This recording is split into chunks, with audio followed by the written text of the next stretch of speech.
What is up, faithful agents? Happy Thanksgiving. If you're listening on Thanksgiving Day, what are you doing? Go hang out with your family. But truly, I am thankful for each and every one of you. And I hope this short episode will be a helpful reflection for all of us, myself very much included, as we think about how grateful we are for the dash that represents our life. And we're going to dive into that as we reflect on life's true priorities through the lens of Thanksgiving, through biblical wisdom, drawing from some of the themes, honestly, in the book that I just wrote that launched 2 days ago, if you're listening to this on Thanksgiving, and talking about the intentional living. So just so thankful that you're here. I hope this will be a short and brief, short and blessing. That's a terrible way to say that. A short blessing for you on this day or whenever you listen to it. But let me start, because it's Thanksgiving, and obviously every one of you is thankful for my jokes.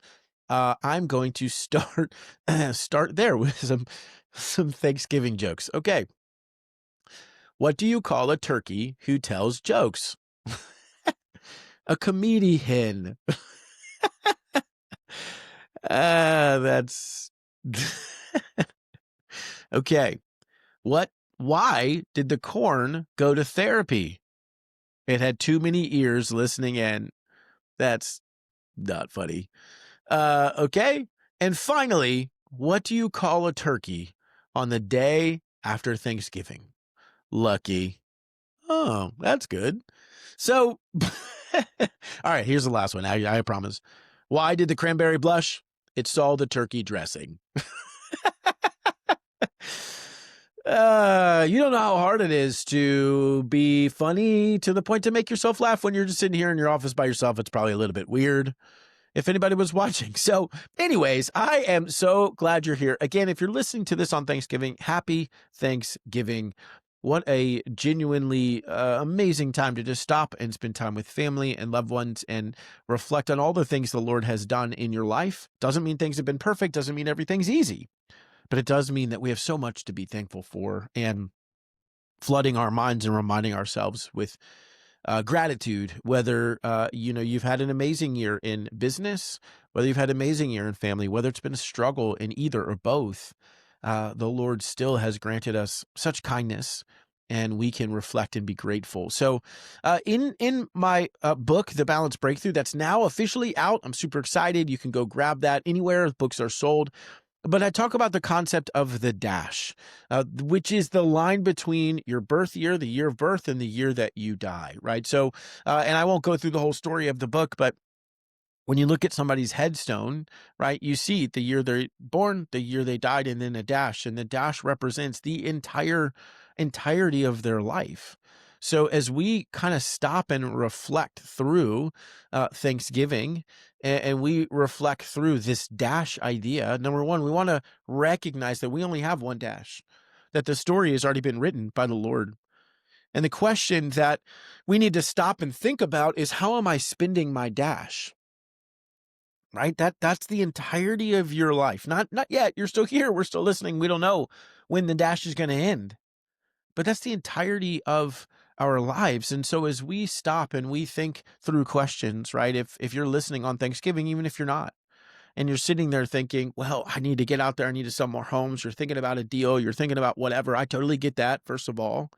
But the reality is for you to say, how am I spending my dash? Am I proud of spending my dash by being so consumed by work in comparison and selling more houses, making more money, helping more agents, get loans, whatever your scenario is, if you're a mortgage lender, whatever your scenario.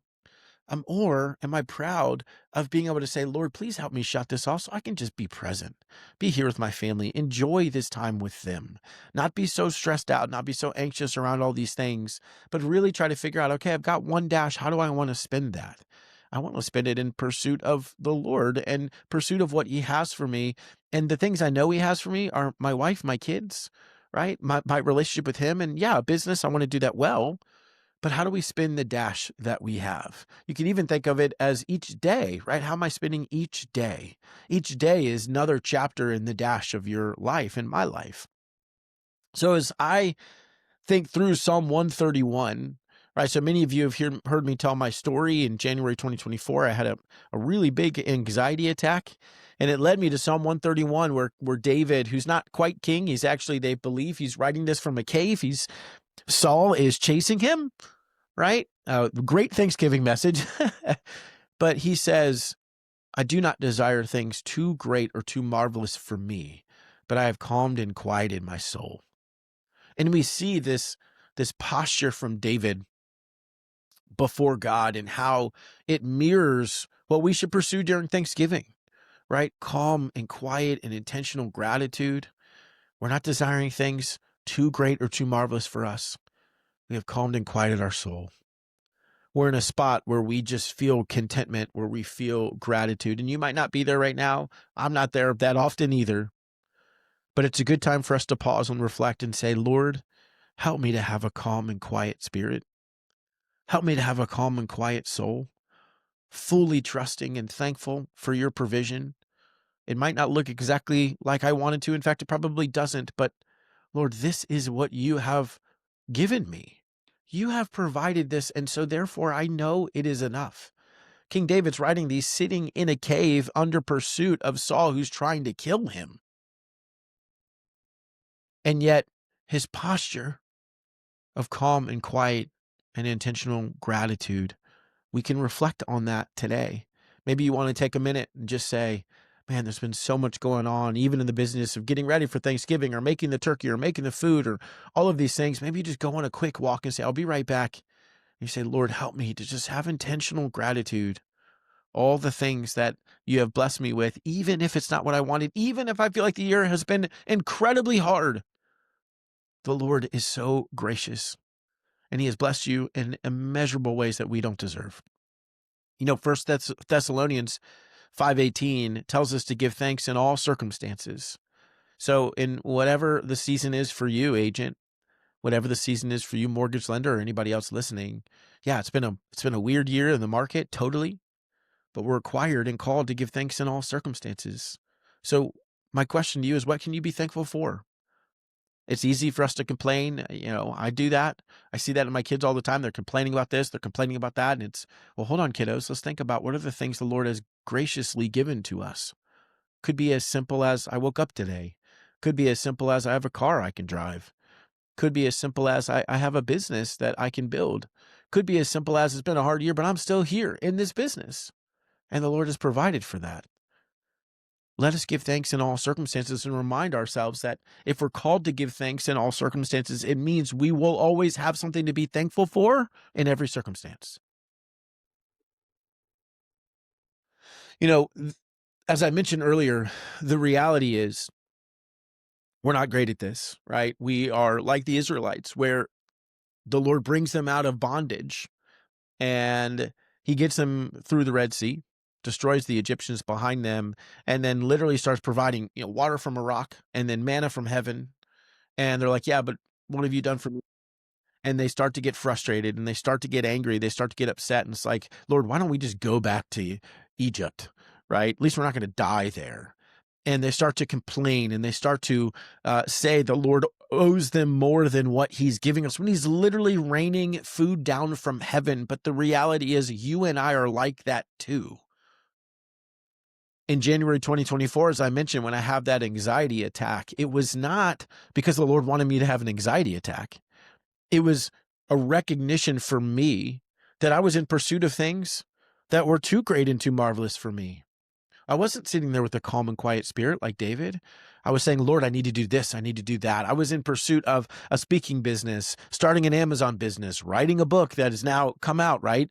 Writing a book, building a bigger business, building a coaching business, doing all of these things, reinvesting all of my money and changing how we did that, all of that happening all at once. And I felt this anxiety because I was burnt out and my priorities were placed in the wrong place. I wasn't trusting the Lord to take care of me. My mom had just died the year before. I was worried that I wasn't going to get enough time with my kids. And I was going through all of these challenges and it was hard and it was difficult. And it was one of the scariest moments in my life, if I'm honest. But the shifting of my heart to reclaim this intentionality, which I still fight for, right? Let's be honest. I'm not perfect at this by any stretch of the imagination. I'm actually more often terrible at this than I am good at it. But the reality is that Psalm 131, Lord, help me not to desire things too great or too marvelous for me, but help me to have a calm and quiet spirit, trusting in whatever it is, right? He ends that psalm. It's a very short psalm, Psalm 131, with, "O Israel, hope in the Lord now and forevermore." That's what we get to focus on, right? When we stop shifting from our circumstances, we shift to the Lord's kindness to us. It changes what we can be content and thankful for. I've told this story before, but it's there's a movie, The War of the Worlds, right? That famous radio show that was played, I think, in the 40s, but they made a new movie about it with Tom Cruise. Tom Cruise is not the godly example, so don't hear me say that. But there's this moment, right? It's like these aliens are invading Earth, and they're trying to run away.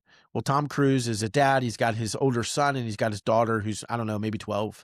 And they run into this house because the aliens are attacking, and everything crazy happens. There's chaos and noise, and you don't see what's going on. What finally stops? Well, Tom Cruise leaves the house, and he realizes a literal plane, had crashed like in the front yard of this house. Somehow, their van wasn't hit or anything like that. And it's just chaos. And he picks up his daughter and he says, "Look only at me." And he carries her to the car. He buckles her in, and they drive away safely. That is such a picture of the Lord saying, if you look to the right or the left, you'll see the chaos. But if you just look at me, you'll know everything's okay.